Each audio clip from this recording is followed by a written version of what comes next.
Looking at Girish and M, he said,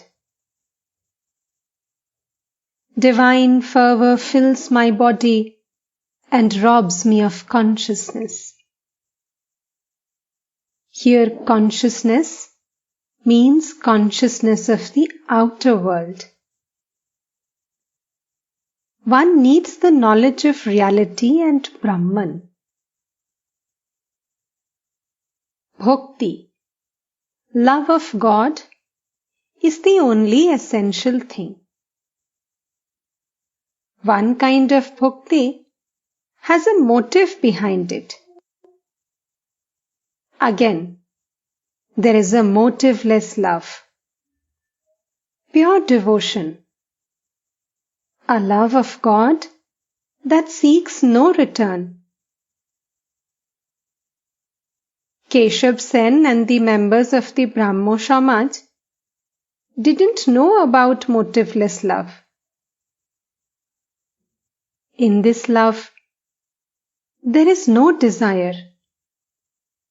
It is nothing but pure love of the lotus feet of God.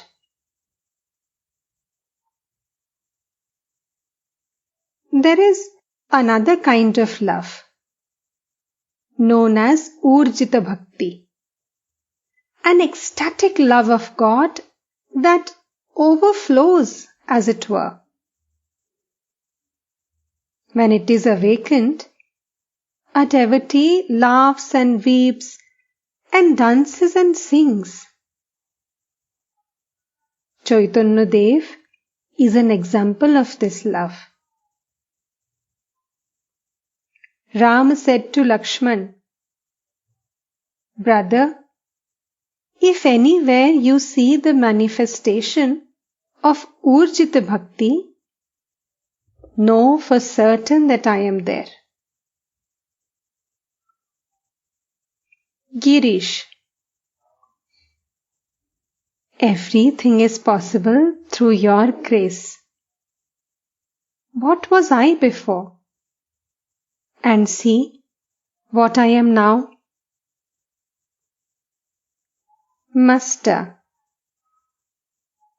you had latent tendencies, so they are manifesting themselves now. Nothing happens except at the proper time. Take the case of a patient. Nature has almost cured him. When the physician prescribes a herb and asks him to drink its juice, after taking the medicine, he is completely cured. Now, is the patient cured by the medicine, or does he get well by himself? Who can tell? Lakshman said to Love and Kush,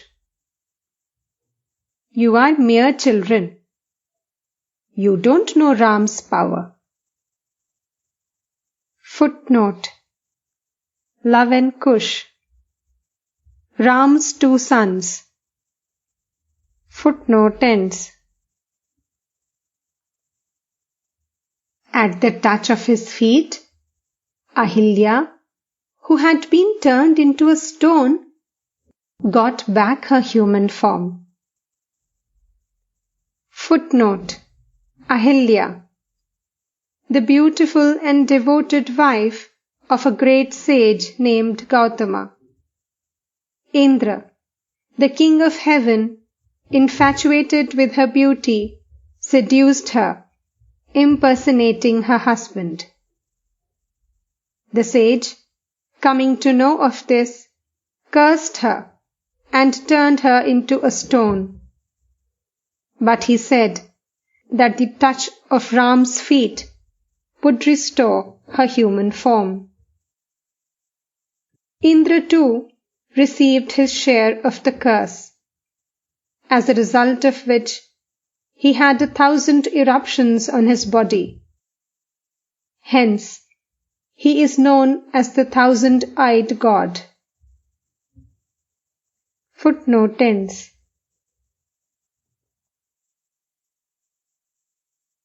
Love and Kush said, "Revered Sir, we know that. We have heard the story. The stone became Ahilya because of the power of the holy man's words." The sage Gautama said to her, "In the Treta Yuga, Ram will pass this hermitage. You will become a human being again at the touch of his feet." Now, who can tell whether the miracle happened in order that the sage's word should be fulfilled, or on account of Ram's holiness?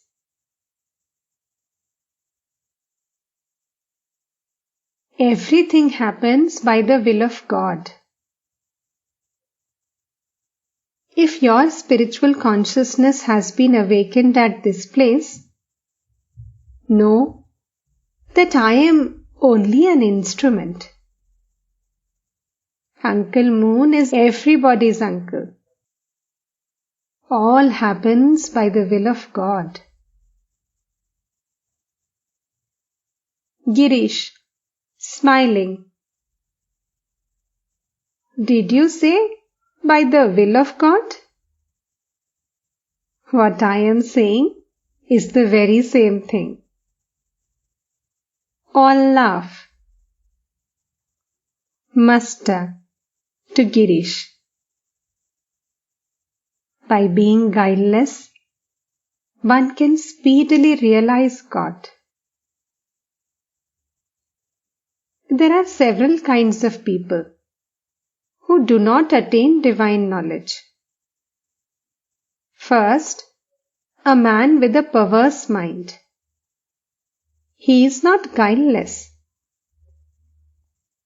Second, one who is very fastidious about outer purity. Third, a doubting person.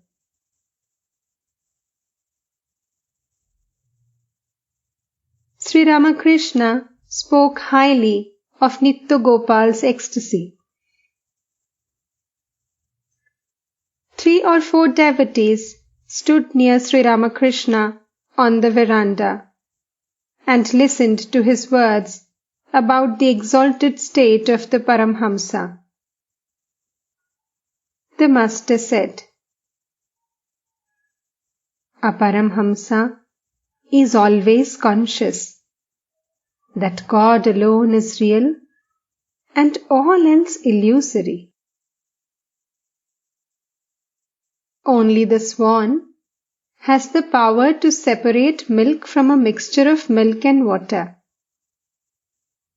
The swan's tongue secretes an acid that separates the milk from the mixture. The Paramhamsa also possesses such a juice. It is his ecstatic love for God